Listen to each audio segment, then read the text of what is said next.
Драги браќи и сестри, добро утро. Фала му на Бога и се радуваме што и ова утро може да бидеме овде. Здрави сме, слава на Бога. Можеме да одиме, слава на Бога. Можеме да пееме, слава на Бога. Можеме да слушаме, слава на Бога и за тоа. Доаѓаме да го прославиме Божјето име. Но јас ќе ве питам едно нешто. Кој е виновен ако сме ние овде малку? Дали е виновен градоначалникот, премиерот, председателот или самите ние? Кога јас не сум овде и моето место е празно, кој е виновен? Јас сум, нели? Ама ако ти не си овде и твоето место е празно, ти си виновен. Ние сите ја правиме црквата, ние сите ја соживуваме црквата, ние сите сме тие кои придонесуваме за црквата. Ако ние не се слагаме еден со друг, ако ние не се поддржуваме еден со друг, ако ние не си помагаме еден на друг, тогаш не може да очекуваме и од страна да дојдат други. Во Словото, таму јасно ни вели, во првата црква кога беше, вели луѓето, не од црквата, од надвор, им се восхитуваа. Зошто?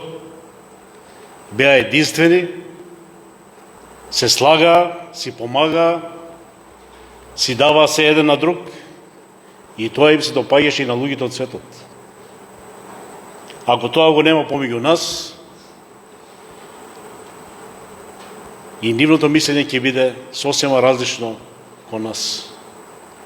Затоа нека да размислиме, нека да сватиме и да разбереме колку е важно моето и твоето присуство овде, колку е важен мојот и твојот однос еден помеѓу друг. Нека Бог тоа го благослови. Нека да сме сплотени еден со друг, единствени, за слава на Бога. Не за наша слава, не за наша корист, но да се прослави Божјето име. Ова утро ќе го славиме Бога и ќе започнеме ова служба со песната број 37. Сега во Христово име, песната број 37.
Нека да се изправиме и ќе се помолиме.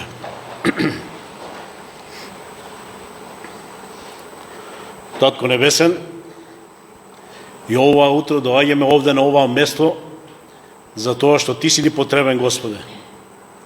Ние без Тебе сме за ништо. Една прашина во оваа вселена која не се гледа. Но, Господе, Ти си семокниот Бог, Ти си створителот, Ти си тој кој управуваш со се, Ти си тој кој не сакаш нас луѓето. Господе, Ти ја покажа Твојата милост кон нас, Твојата љубов, која е толку голема, што го даде и Твојот Син за нас грешните, недостојните, за нас кои бевме оддалеко од Тебе, кои вршевме неправда, кои вршевме беззаконие и кои лутавме во овој свет.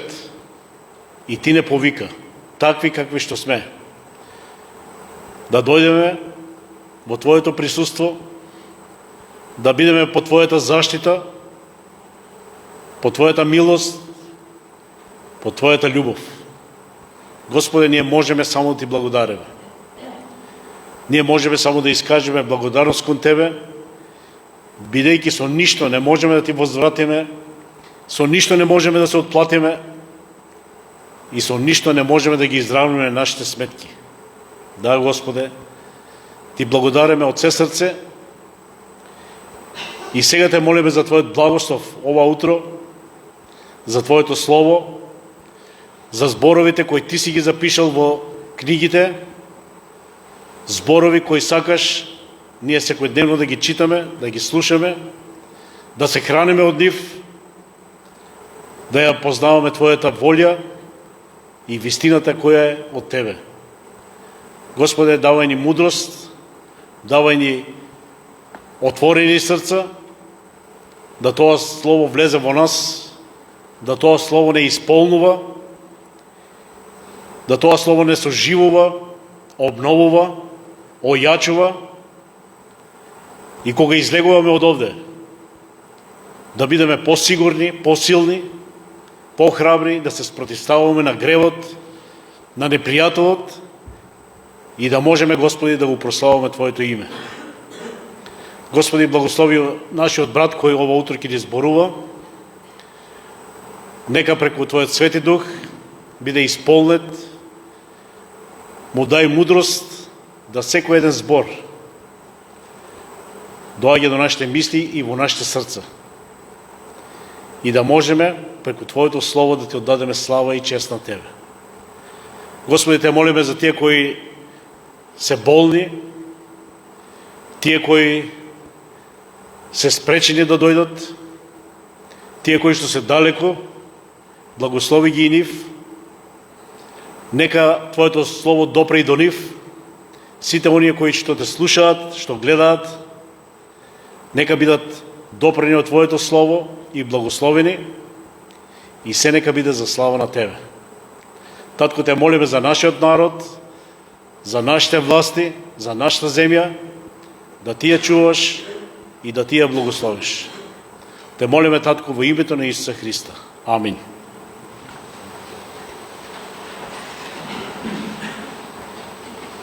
Сега како втора песна, испееме песната број 46. Околку звучи пресладко Исусово име. Песната број 46.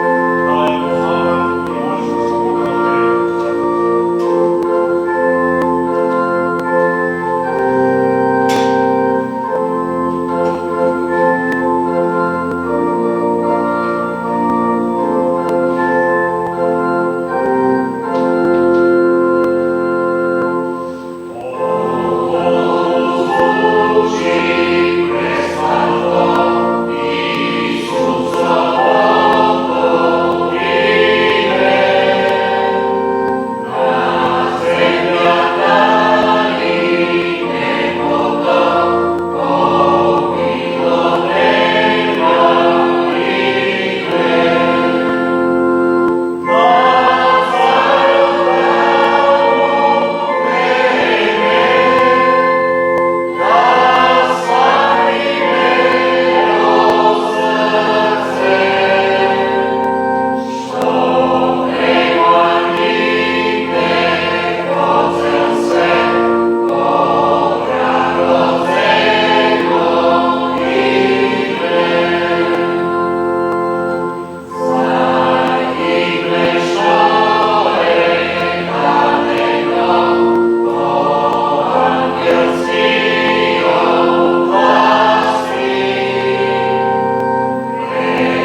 можете да си отворите Библиите. Ќе го прочитаме текстот кој е за ова утро, од кое ќе се поучуваме, а тоа е во Римјаните, 8 глава, од 31 до 39 стих. Посланието до Римјаните, 8 глава, од 31 до 39 стих. Што да речеме пак на ова? Ако е Бог со нас, кој ќе е против нас? Оној кој не го пощади ни својот собствен син, туку го предаде за нас сите, зарем нема да ни подари со него се? Кој ќе ги обнови избраниците Божи, Бог е тој кој ги оправдува. Кој е тој што ќе суди? Христос Исус, кој умре, но уште и воскресна, кој е од десната страна на Бога и се застапува за нас. Кој ќе не одвои од љубовта кон Христос? Дали неволјата, или маката, или прогонот, или гладот, или голотијата, или погибелта, или мечот? Како што е напишано, заради тебе секогаш не убиваат, не сметаат како овци за клање.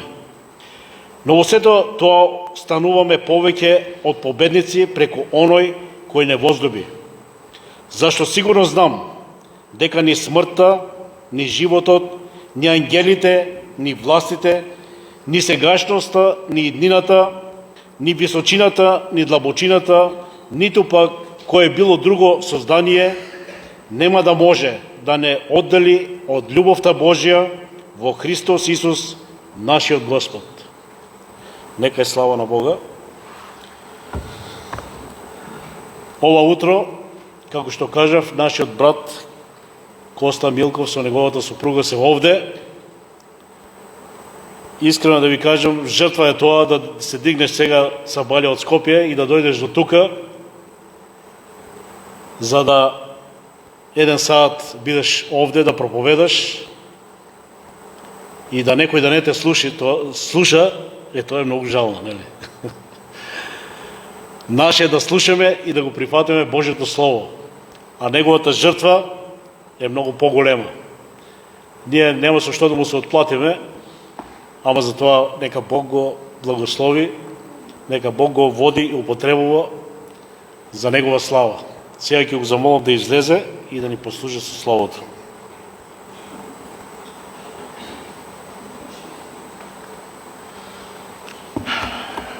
Господ нека биде со вас, Господ денеска нека биде со сите нас.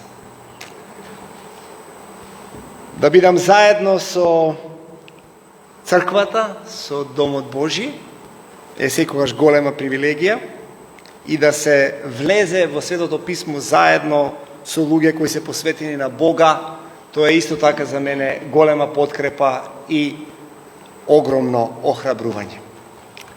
А овие стихови, кои што туку братот Ване ги прочита, се најголемото охрабрување за секој од нас денеска. Тоа што Христос го направил, што ќе не одвои од Божјата љубов?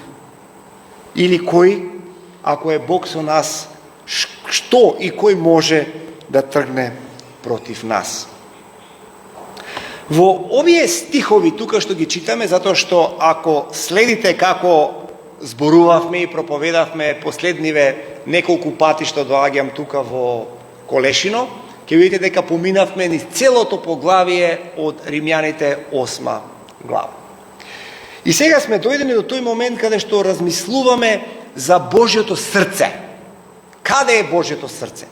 И Божјото срце се објавува на еден, покрај тоа што е величествен начин, на начинот на кој што Бог тоа или Павле тоа го опишува, дава две карактеристики кои всушност во луѓето се споени во двата пола, така да кажам, во машките и жените или во татковците и во мајките.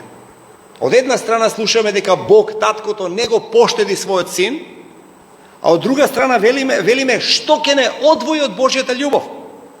И ако се сетите, во Стариот Завет, во Исаија имаме израз кој вели ако и мајката заборави и се откаже од своето дете, јас нема да се откажам од вас. Ја гледаме оваа огромна љубов. Љубов која е обединета во Бога, бидејќи се што ние можеме да знаеме за љубовта, можеме тоа да го дознаеме од Бога. Да не се залажуваме и да викаме, ние имаме човечка љубов и од таа љубов некако размислуваме и сваќаме каква е Божјата љубов. Не. Божјата љубов е прва. И само од таа објава на таа Божја ljubов ние можеме да знаеме нешто повеќе за самата Божја љубов. Кога бев дете во оние учебниците во читанките, имаше различни четива со кои што се вежбавме да го научиме нашиот мајчин јазик. И до денешен ден се сеќавам на еден расказ беше од македонски писател, прилично сум сигурен дека е така, не можам точно да се сетам кој од тие наши македонски автори, но беше за вака зима, најстудените денови од зимата, како што беше овие денови неодамна, тешки минуси, а некогаш порано кога доаѓа во колешно беше и постудено, значи за такви некои работи, и стануваше збор за едно гнездо, за можеби 10-15 пилиња, и има место за 14 и нема место за 15-тото. И јас така како дете читам и влегоа сите врапци внатре или пиленце што ли беа, се стутка, остана само едно, ги пропушти сите други и стоеше надвор и се тресеше. И една реченица на крај, само една. И тоа беше мајката. Бог не сака многу повеќе со мајчинска љубов, отколку што можеме ние да замислиме каква е човечката мајчинска љубов и каква е љубовта на птиците во овој случај. И ова беше мајка. Ако и мајка ти те заборави, Бог нема да те заборави. Овде е длабочината на човечкото срце изразена. Другата форма која што Бог ја има како татко, не толку во овој случај таа љубов Божја, не толку наменета како само генерички во смисла на зборот татко кој има своји деца, кои му се родиле, туку примерот на тоа што значи низ историјата татко. А најчесто тоа е всушност оние кои воспоставуваат пример како треба и се залагаат за доброто на другите. Има уште една приказна која читав, писателот го знам во овој случај, и тоа е русинот Максим Горки, на улицата на која што нашите канцелари се наоѓаат во Скопје. Најубавата улица во Скопје со прекрасни јапонски цреши. Треба да не посетите посебно во пролет, сега, за едно 3-4 недели. Максим Горки има напишено исто така една многу интересна приказна за тоа како еден човек води народ кон вистината и кон светлината. И кога ќе се најдат во тешка шума, прашума и тежок е патот и ништо не се гледа, метафорички се разбира, Максим Горки не поучува, вика, и главниот лик, Данко е неговото име, вика, си го распара градите, го извади срцето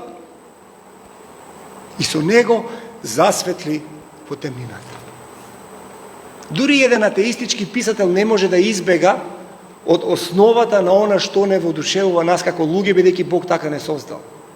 А тоа е безусловната љубов, која отвара светлина за секој од нас. И денеска сакам така да размислуваме, драги мои сестри и браќа. На тој начин да размислуваме.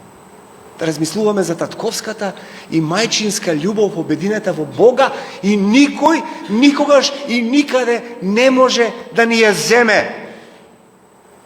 Ако е Бог за нас, кој може да биде против нас?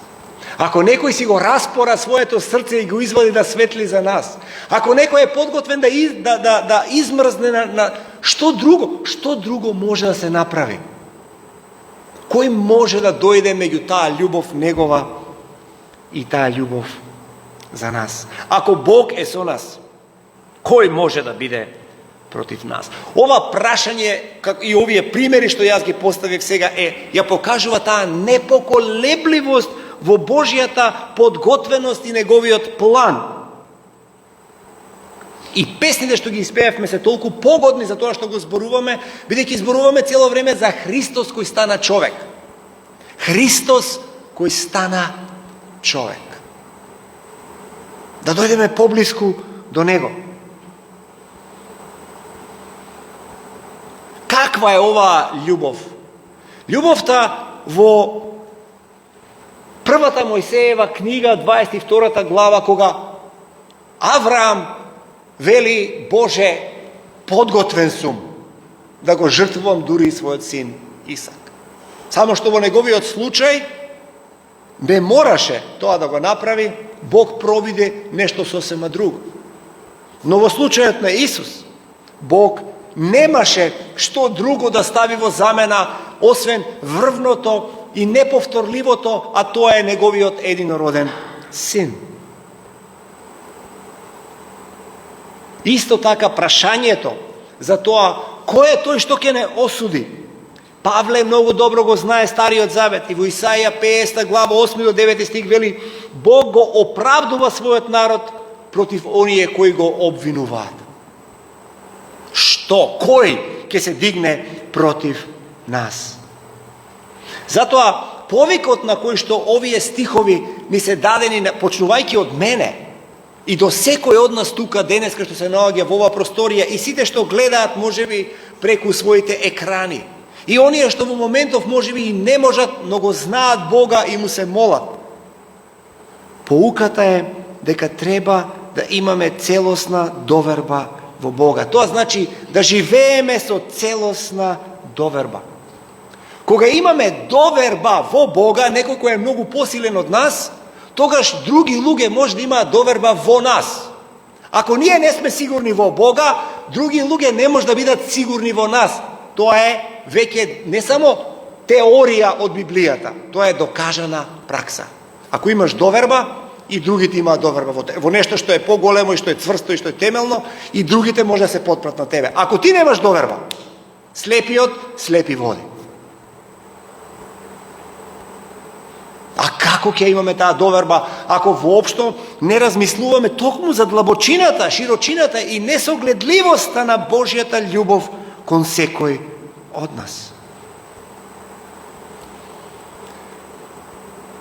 Знаете она чувство на дека кога сме најслаби, најмали, кога ќе се појави нешто што не охрабрува, како се подигаме и ние и заедно влегуваме во славата на тоа што се случува. Пред многу години, со Нада, тогаш бевме во Америка на нашите први студии, 96 до 98 година, ме поканија во една црква да проповедам.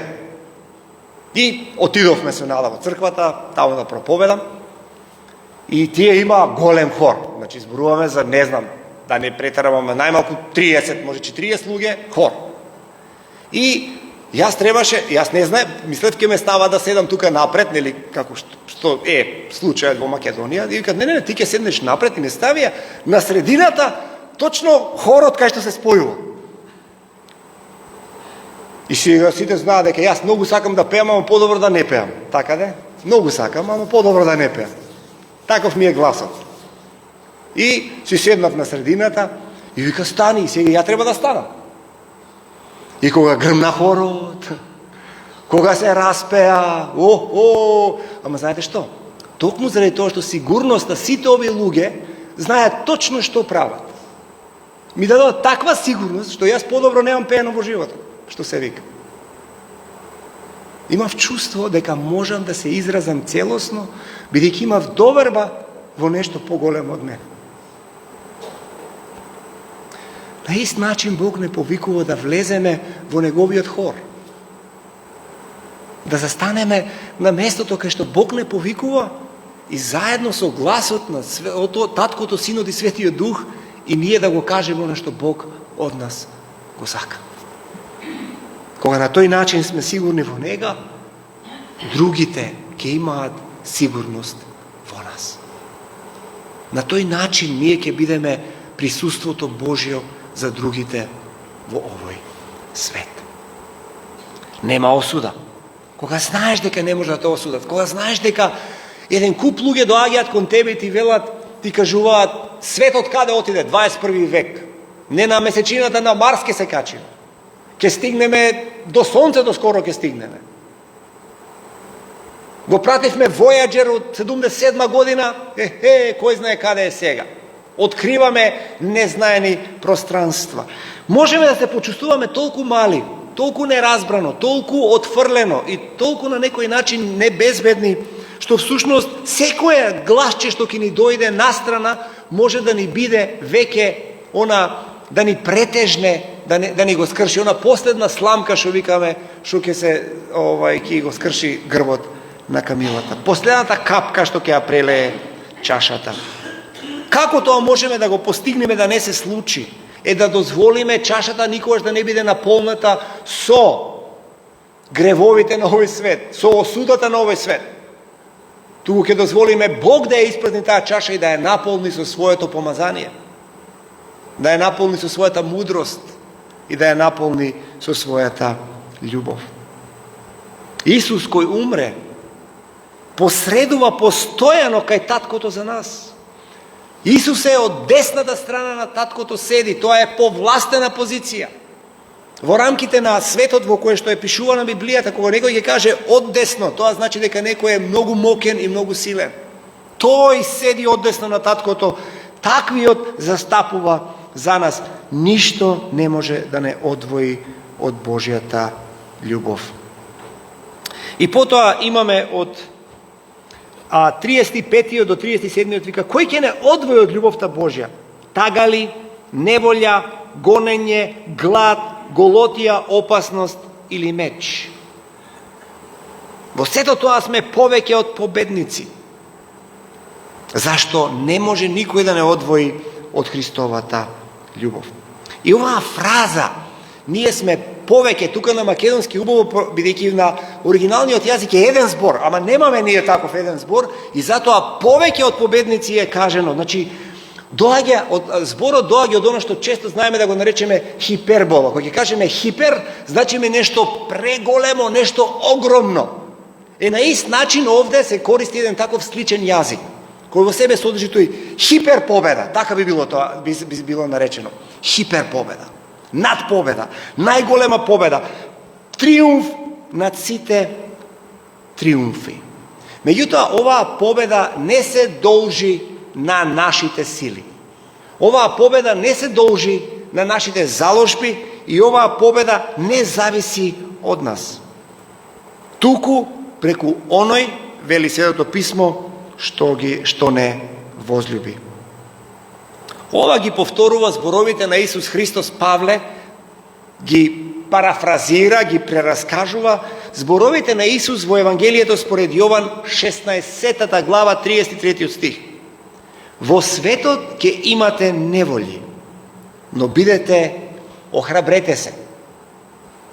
Бидете окуражени, јас го победив светот. Истата ова линија, Христос го победи светот. Заради тоа што Христос го победи светот, ние сме хиперпобедници. Ние сме надпобедници. Ние сме вистинските супермени. Не заради нас, туку заради тоа што Христос го направи за нас и во нас. А ние сме сега, затоа што стана човек, едно од Него.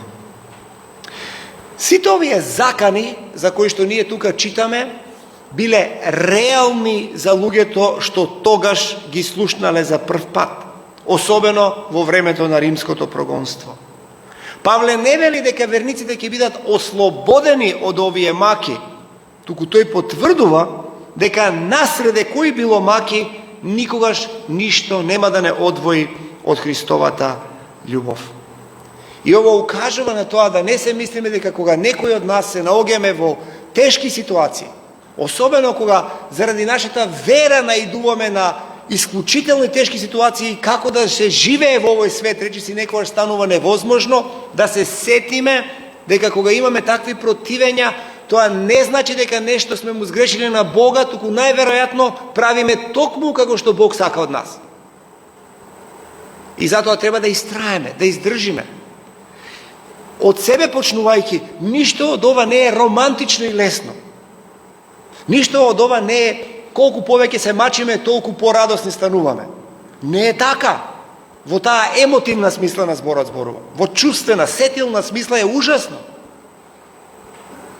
Вистинската радост може да дојде само од вистинското сознание кој е тој што е со нас и што тој ни нуди. Но искуството човечко, ако го гледаме црно на бело, е ужасно. И не го посакуваме за себе си. Не ни треба да го посакуваме. Но ако дојде како резултат на нашата вера, тогаш тоа треба да ни биде знак дека правиме нешто како што треба. Ние не сме одвоени од Бога. Бог е со нас.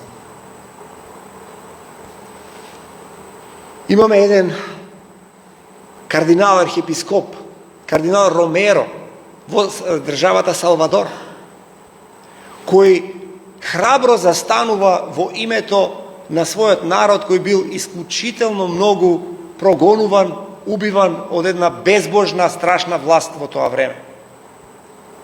И тоа е човек кој не престанал да влегува во црквата, да застанува напред и да зборува храбро, да ги потсеќа луѓето дека треба да останат верни на Христос. Не посочувал ништо, не посакувал никакво насилство. Но знаела оваа голема, така да кажеме, неправедна власт и било јасно, многу јасно е било, дека ова е поголема сила. Дека начинот на кој што овој архиепископ зборува е сосема различен и ги надминува нивните капацитети да држат се под контрола. И затоа еден ден насреде богослужбата влегуваат платеници и го убиваат на лице место. Човекот не е убиен затоа што нешто му сгрешил на Бога. Напротив, убиен е затоа што го слушал Божиот глас. Последиците за некои од овие маченици низ историјата на црквата се страшни. Не знаеме што нас не чека и кај се наоѓаме, во кои околности можеме ние самите да се најдеме. И Библијата ни дава јасни упатства дека треба да се молиме да бидеме поштедени, дека треба да се молиме Бог да ни даде да живееме во мир и во спокојство и да го сведочиме неговиот збор. Тоа Библијата ни го дава како основа. Луѓето што доаѓаат кај Христос беа луѓе кои се чувствуваа отфрлени од општеството, кои беа гладни, болни заради тоа што општеството ги отфрлило, не само затоа што беа болни, туку затоа што општеството заради нивната болест или некоја друга ситуација ги беше отфрлило. Христос сите ги прифати кај себе. Христос сите ги излечи и сите ги благослови. Но некои луѓе ја имаат тоа, така да кажеме, ја имаат таа слава од Бога дадено, да треба и таа конечна жртва да ја поднесат во својот живот. Ние можеме од нив да се поучиме, но исто така треба да се прашаме таму каде што ние се наоѓаме. Што е мојата жртва? На кој начин љубовта Божја ме потикнува јас да ја искажам сопствената љубов кон Него, и не само сопствената љубов кон Него, туку љубовта кон другите околу мене. И во 37 стих уште еднаш вели: но во сето ова победуваме преку оној кој не возлюби. Во сето ова ние победуваме. Ние сме супер надпобедници во сето оваа работа.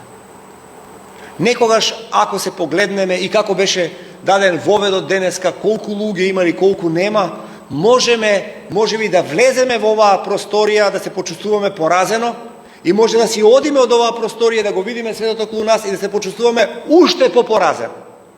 Можно е. Луѓе сме, од крв и месо сме. Влијае се на нас.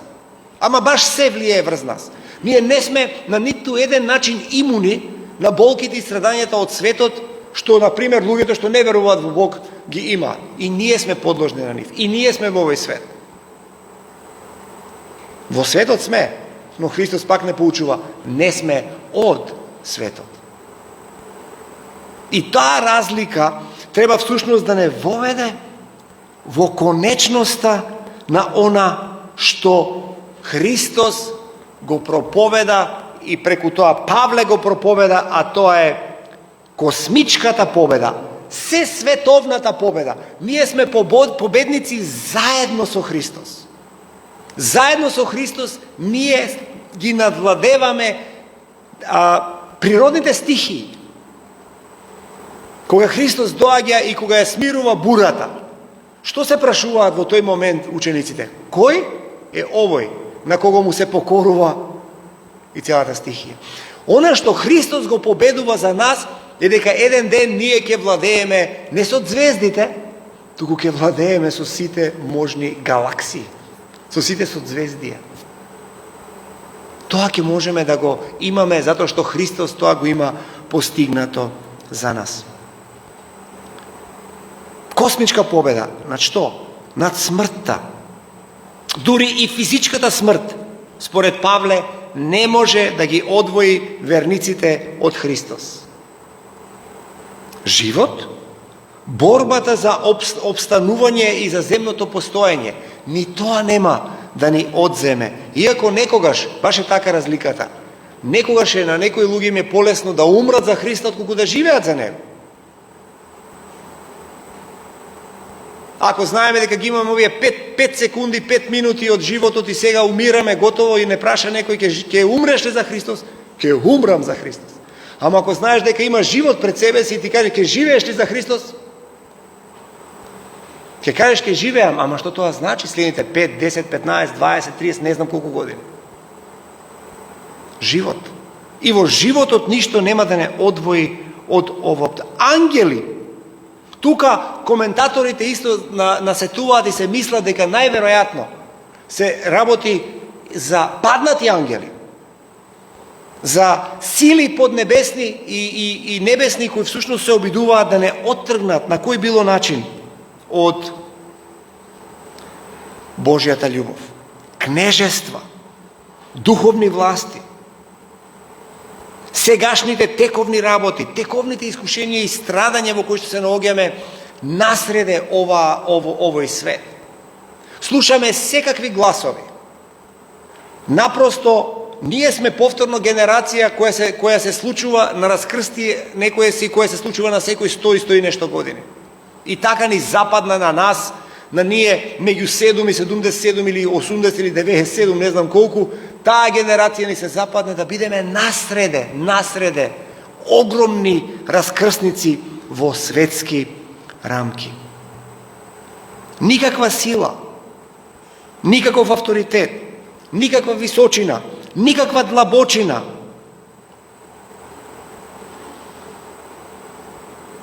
Секое друго создадено нешто. Во сето ова, Павле ни објаснува дека ниту еден елемент на постоењето во овој свет не може да не одвои од Божјата љубов, за која што на почетокот веќе зборував и дадов некакви конкретни примери. Зошто? Прво, и тоа секојаш мораме да си го повториме и да го разбереме како врвниот момент зошто ова ние можеме да го веруваме. Божјата подготвеност да го жртвува својот син е конечниот доказ дека тој нема да одбие некои помали благослови за нас. Ако Бог не го поштеди својот вечен син, син кој вечно се раѓа од него, син преку чиј збор создава се, син кој е од секогаш и за секогаш и не го поштеди, колку на него полесно му е, така да кажам, да ни ги даде овие други благослови и ништо да не одвои од неговата. И на што треба да не потикнат уверувањата на победата на Христос, да ни дадат сила за таа работа да ја направиме? Смело проповедање на Евангелието. Знаете, додека ја пеевме песната, првата или која, таму видов едно стихче од Дела апостолски, вика, додека Петар го говореше тоа, така нели вели, Духот свети и така натаму. И наеднаш ми дојде една паралела која всушност многу убаво се вклопува во мојата проповед. Фала на тој што ја избра песната прва денеска. Благодарам. Во тој контекст наеднаш ми текна една интересна паралела. Додека Петар ова го зговореше, Јас прво кога ја прочитав таа си реков ќе продолжи петелот 3 пати запеа. Разбирате? Ама не. Додека Петер говореше, Духот Свети се спушти. Зошто? Бидејќи имаше на друга сцена. Додека Петар тоа го велеше, петелот запеа по 3 пат. Што се случи во меѓувреме? Бог не го поштеди единородниот син. Сите сме ние Петар со петелот и сите имаме шансата и дадена ни е можноста да бидеме Петар со Светиот Дух. Ако ја прифатиме жртвата на Исус Христос. И ако му кажеме од се срце да на Него. Ова смело проповедање, затоа велам, Петар прво е преплашен и потоа текстот продолжува, таму и вели не само пак ќе кажам, таму вели и почна да се колне, да се заколнува дека он не го знае Христос, меѓутоа исто многу контекстот укажува на тоа не само дека он се заколнува, туку го колне, го проколнува Христос да докаже дека нема ништо заедничко со него. Петар и петелот. И Петар и Светиот Дух. И едниот и другиот се определен глас кој се јавува и не потсеќа на нешто. Едниот на нашиот грев, а другиот на победата која Христос ја направил за нас, правејќи не победници со Него. Затоа ние можеме да живееме во сведоштво и како сведоци на Божјата преобразувачка љубов. Но тоа вклопува се. Затоа кажав, ако можеме да владееме со звездите, треба да научиме и да знаеме како ние да бидеме примерот, како да владееме со нашата околина.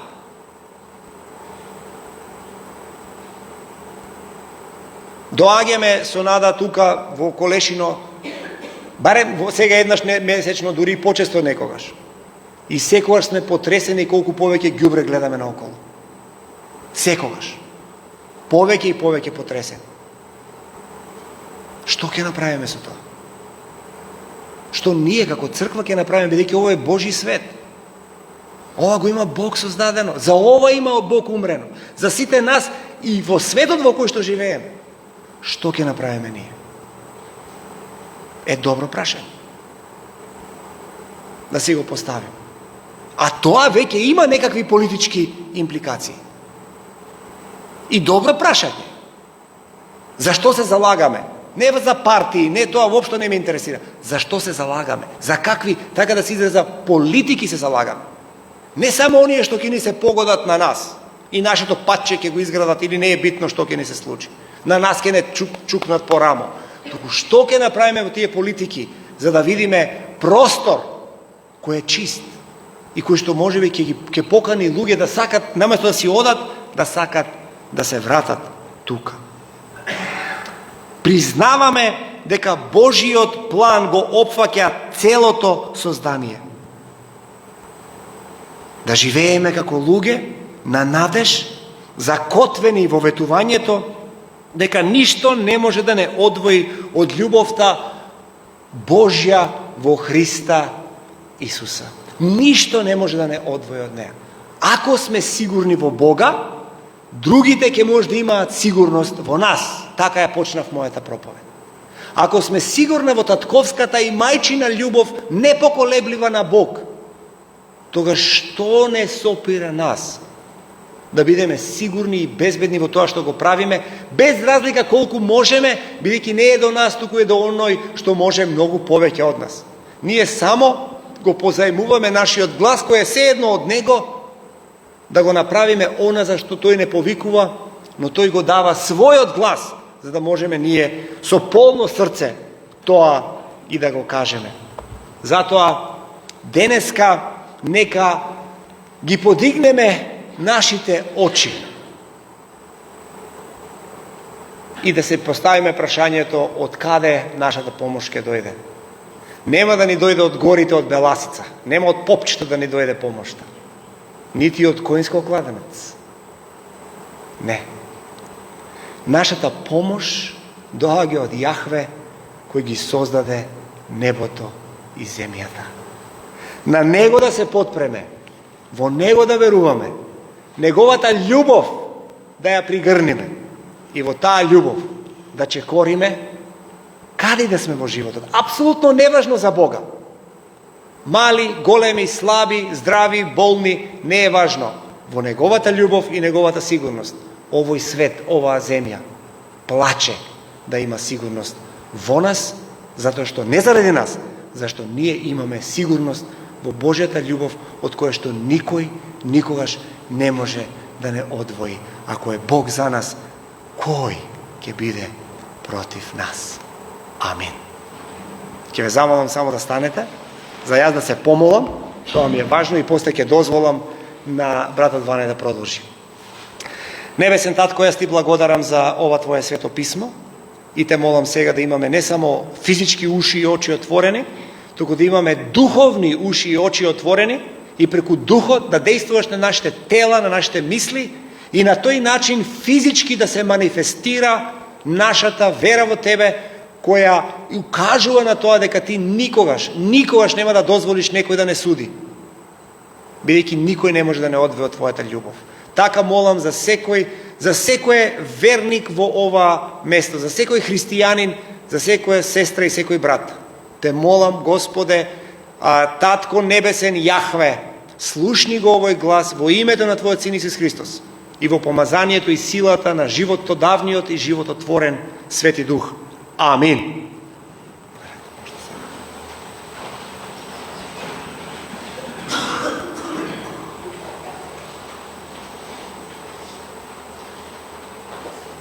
Уште еднаш благодарам на нашиот брат за словото кое беше искажено. Нека Бог го благослови и го очекувам долу пат до тук. Не го заблужувам од да го ставим. Да имаме и се и изгледам песата број 172.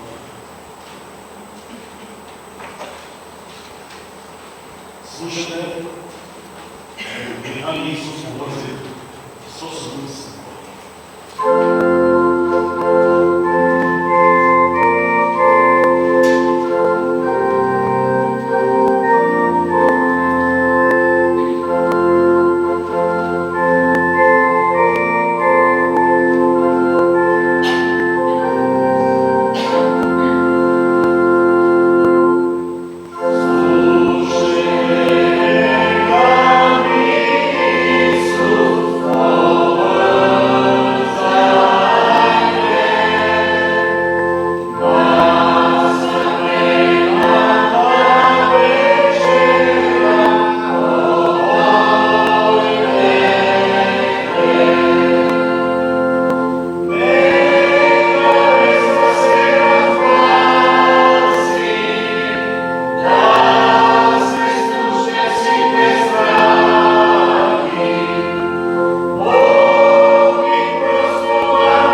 Сега нашите деца ќе ни кажат стихчето.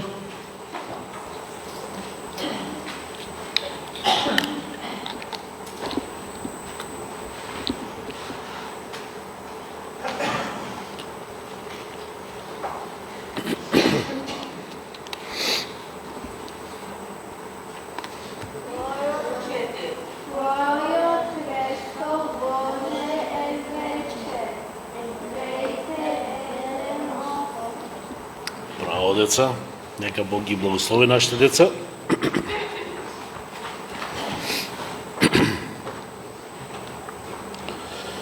Драги браќи и сестри, дојдовме при крајот на оваа служба. И уште еднаш се радуваме што нашиот брат беше овде помеѓу нас и за словото кое беше искажано. Треба да знаеме дека Сатаната сака тоа слово да ни го земе. И кога ќе излеземе од овде, да заборавиме да викаме, абе, што беше проповедта, не знам. Затоа треба внимателно да слушаме и да го пазиме тоа, да не дојде непријател да ни го открадне. Ние треба Словото да го запишеме во нашите срца.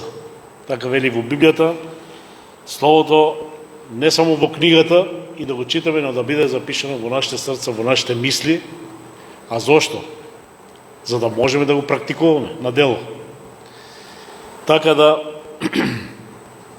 нека Бог да не води и преку оваа недела, која ќе одмине, за да можеме следната недела одново да се собереме овде во 10 часот и одново да го отвориме Божјето Слово и да го читаме и да зборуваме на него, но тоа не значи дека дома не треба да читаме.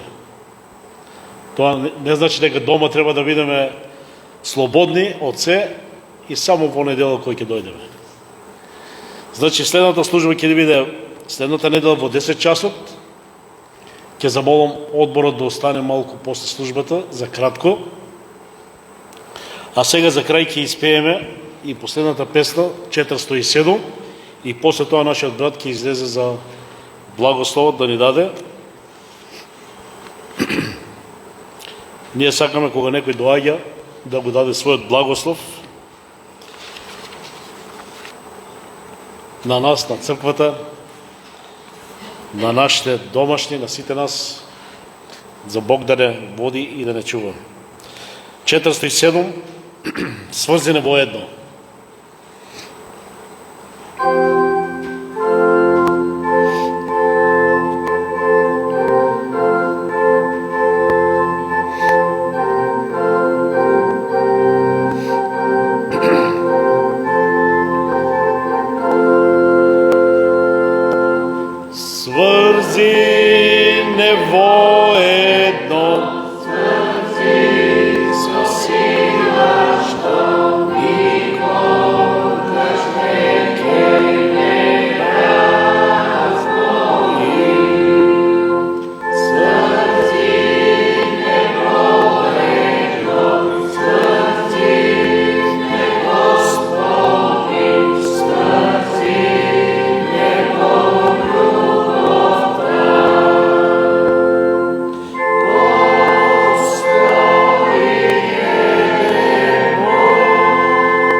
Пред да го кажам благословот од 2 Коринтијани 13 глава, сакам еден благослов од Стариот Завет да искажам над оваа заедница.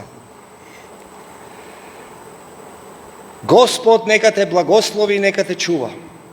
Нека Господ погледне на тебе со своето светло лице и нека те помилува. Господ нека го сврти својот поглед на тебе и нека ти донесе мир. Благодата на нашиот Господ Исус Христос, љубовта на Бога, Отецот и заедницата на Светиот Дух нека биде со нас сега и за секогаш. Амин. Службата е завршена.